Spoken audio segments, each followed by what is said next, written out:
Buenas chicos, ¿cómo están?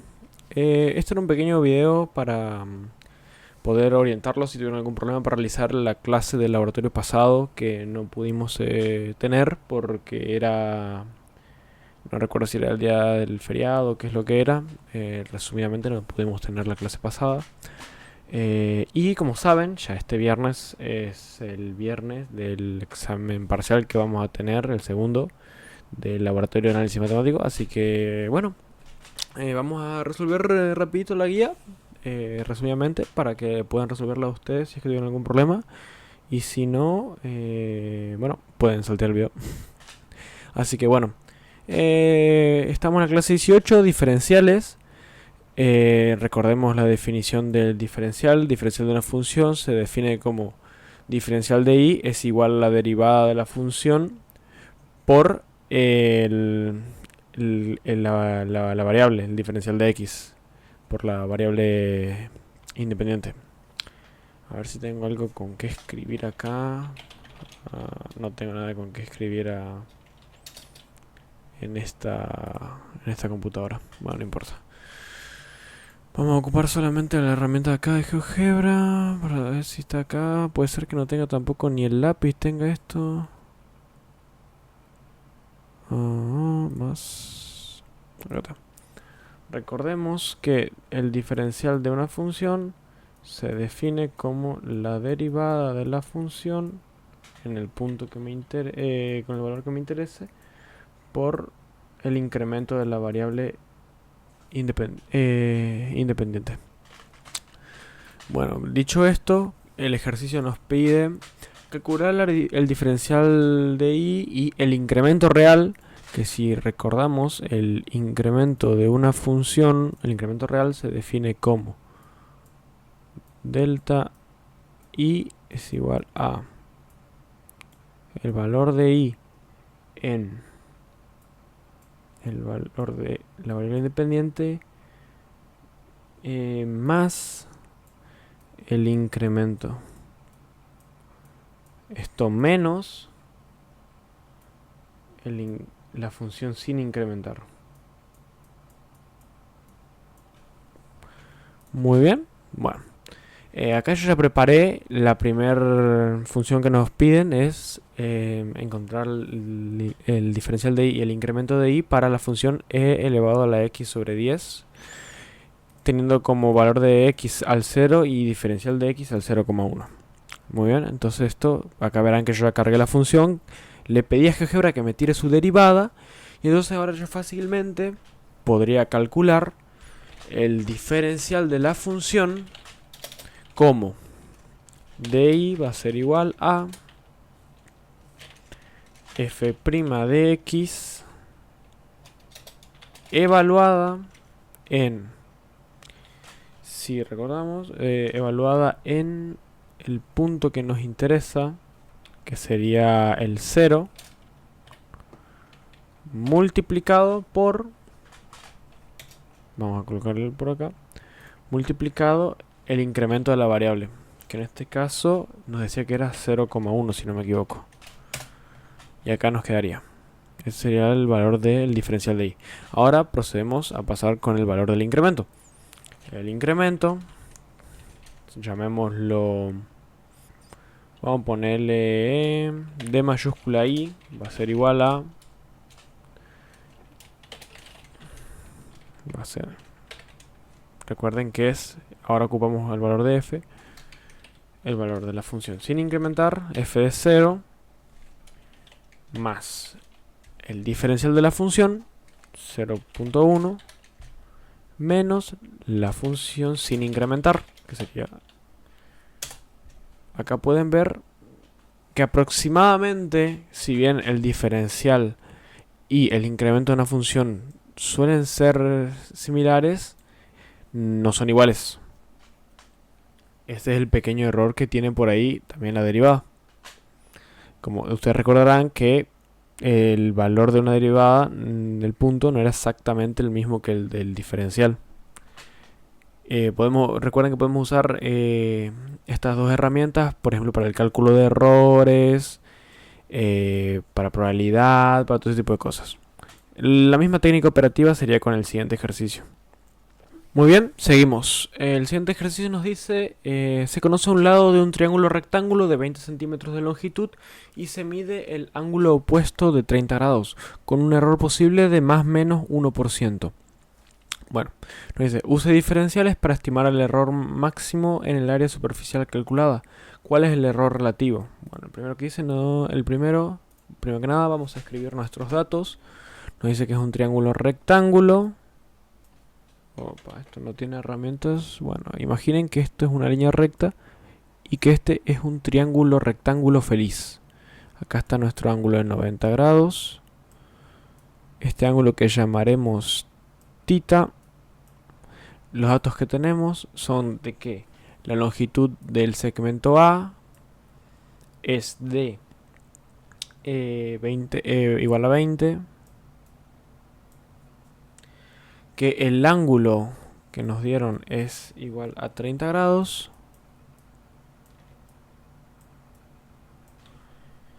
Por lo que podemos empezar a plantear ya ciertas ecuaciones, ¿no?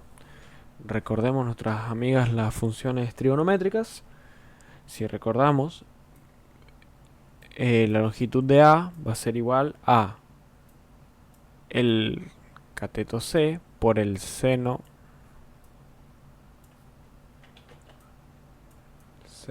de nuestro ángulo θ.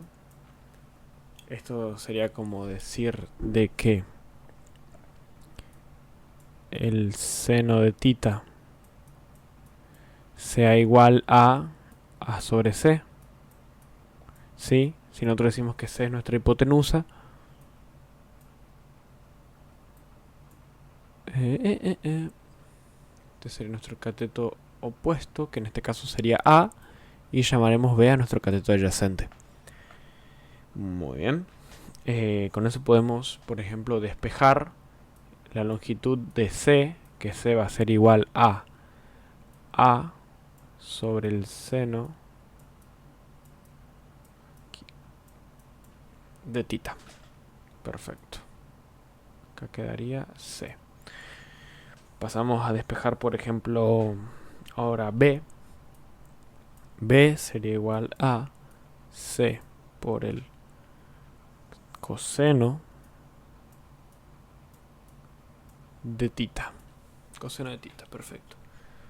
Esto sería lo mismo que decir, entonces, que esto es igual a, recordemos que C es igual a A sobre el seno de θ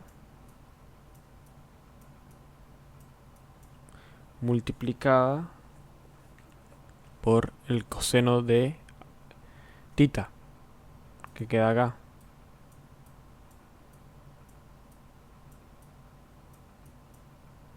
¿Sí? De acá sacamos C y de acá esto queda como está.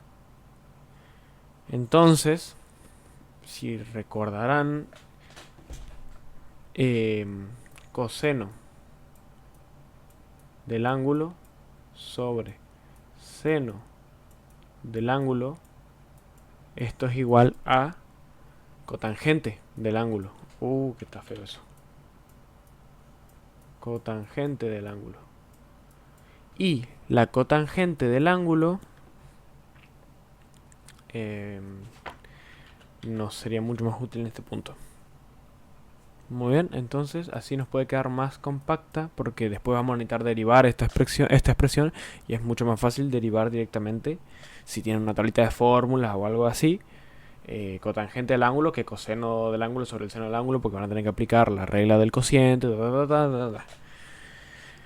En el parcial seguramente no les van a dejar tener la tabla, pero espero que a ustedes les dejen tener la tabla en el parcialito. Cotangente del ángulo. Entonces con eso nos queda B.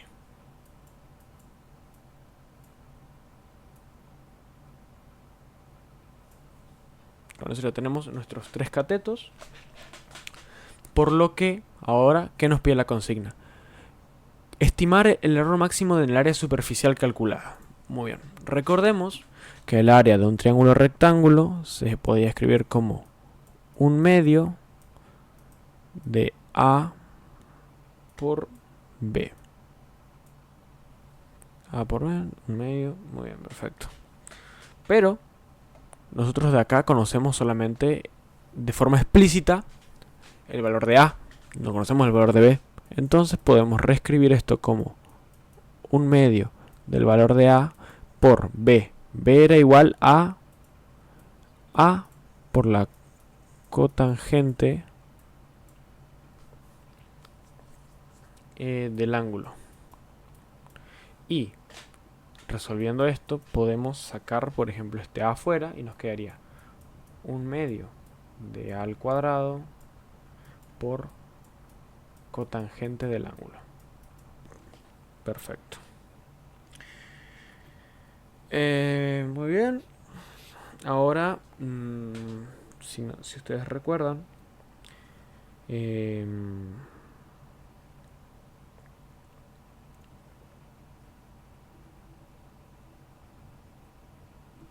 ahora lo que nos pide es obtener el error máximo aproximado. El error máximo aproximado va a ser igual a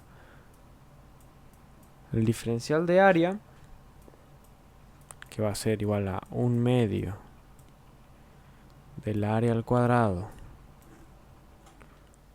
por la derivada de cotangente del ángulo diferencial de ángulo. Que es lo que tenemos acá básicamente. Tenemos básicamente la derivada de la función por el incremento de la variable. Acá podemos ver que los diferenciales nos ayudan a calcular errores. Entonces, ¿cómo derivamos esto? Recordemos que la derivada de la cotangente del ángulo es la cosecante del ángulo. Cosecante del cuadrado del ángulo. Entonces, nos quedaría diferencial de área es igual a un medio del área al cuadrado de A al cuadrado por menos cosecante cuadrada del ángulo diferencial de ángulo. Recordemos que este signo menos no importa debido a que son funciones trigonométricas. Entonces nos queda descrito de esta forma. Muy bien. Recordemos además que la cosecante del ángulo es igual a la recíproca del seno del ángulo. Sería como decir seno a la menos 1. En este caso tenemos cosecante al cuadrado, por lo que tendríamos 1 sobre el seno al cuadrado, 1 sobre el seno del ángulo al cuadrado. Muy bien, entonces pasamos y empezamos a resolver. Diferencial del ángulo va a ser igual a un medio de A. A era 20. 20 al cuadrado por cosecante. Dijimos que era 1 sobre el seno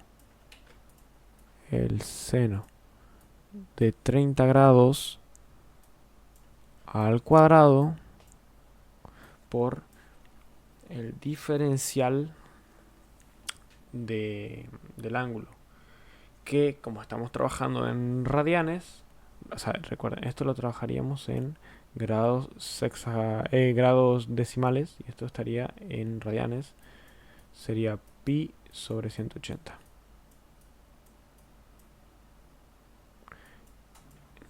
Y si ocupamos la calculadora, nos daría que, permítanme un momento,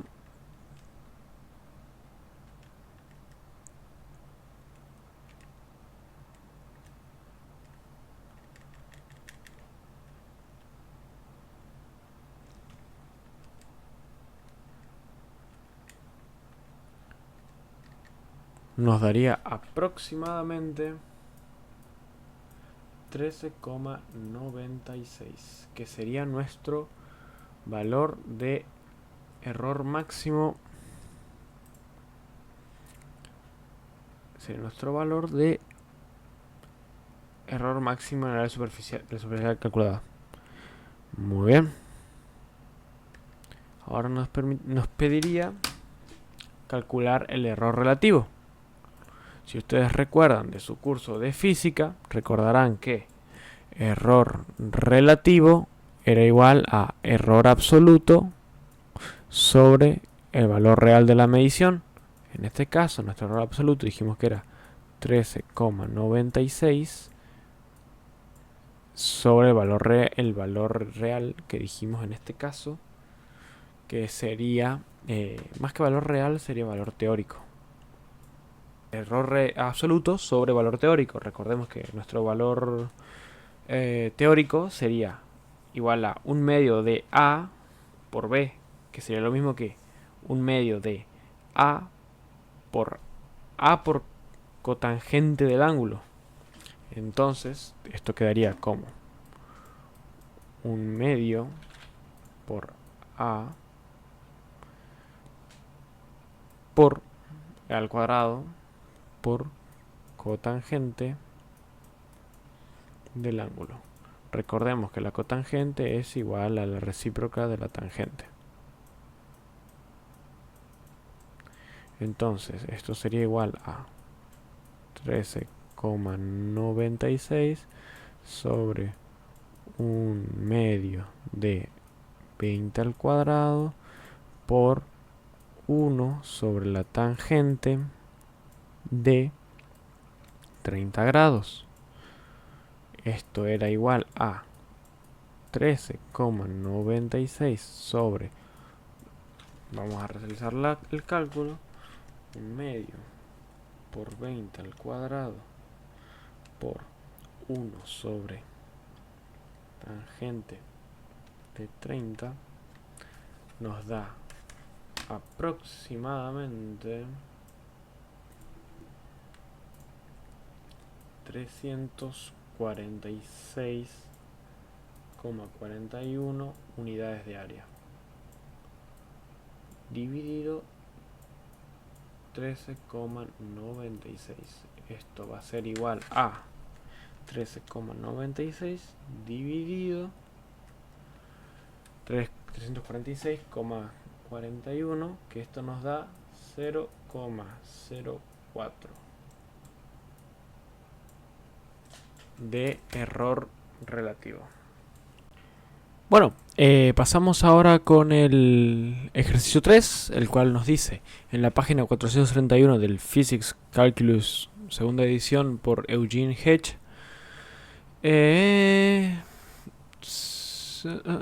mientras se deriva la fórmula del periodo igual a 2pi por raíz del L sobre G para el periodo de un péndulo de duración L, el autor obtiene la ecuación A sub t igual a menos g por el seno del ángulo para la aceleración tangencial del breve momento del péndulo. Luego dice, para ángulos pequeños el valor de tita en radianes está muy cerca del valor del seno de tita. Difieren menos que 2% hasta alrededor de 20 grados. El primero dice, compruebe la aproximación lineal en x igual a 0 para la función seno. Recordamos que seno de x es aproximadamente igual a x usando GeoGebra. Si observan aquí yo les dibujé una función seno y a su vez si dibujamos una función lineal igual a x, vemos que según nos vamos acercando hacia el 0, la función seno tiende a ser igual a la función lineal.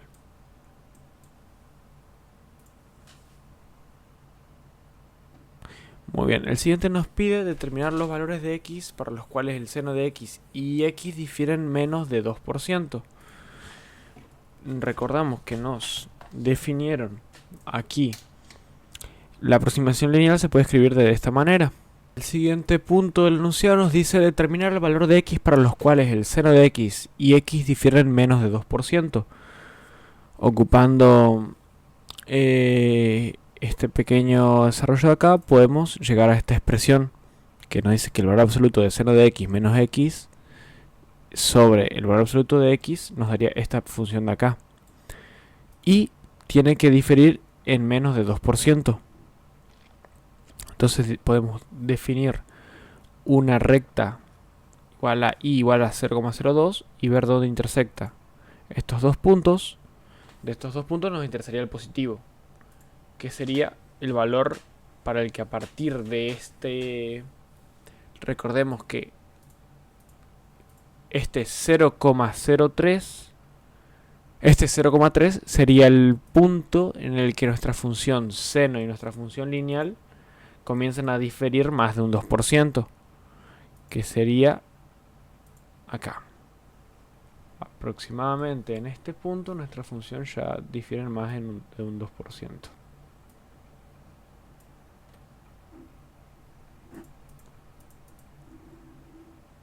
Muy bien.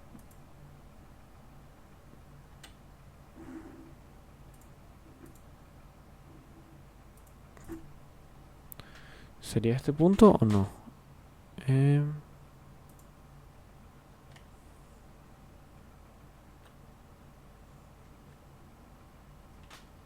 Creo que me equivoqué.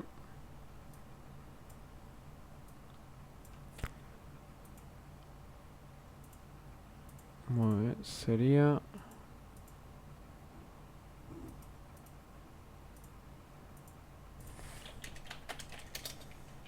intersección entre H y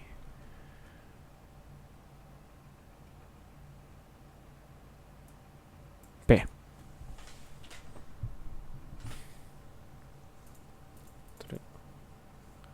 Intersección entre H y P. Bueno, en este punto sería en el que a partir del cual nuestra función seno y nuestra función lineal comienzan a diferir más de un 2%. Sería a esta altura. Sería en este valor de x, digamos. Que sería 0,3. Perfecto. Y siguiente punto dice: comprueba la afirmación de Hedge convirtiendo de radianes a grados. Para pasar de radianes a grados deberíamos obtener este resultado que nos dio, que sería, lo podríamos calcular con el comando resuelve, que nos dice 0,34 por, recordemos que para pasar a radianes deberíamos hacer 180 sobre pi. A ver si me deja.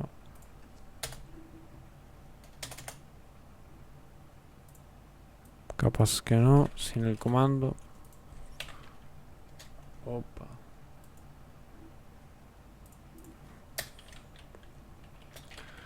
Eh, 0,34 por 180 sobre pi. 19,48 grados. Muy bien, así que ya resuelta toda esta guía.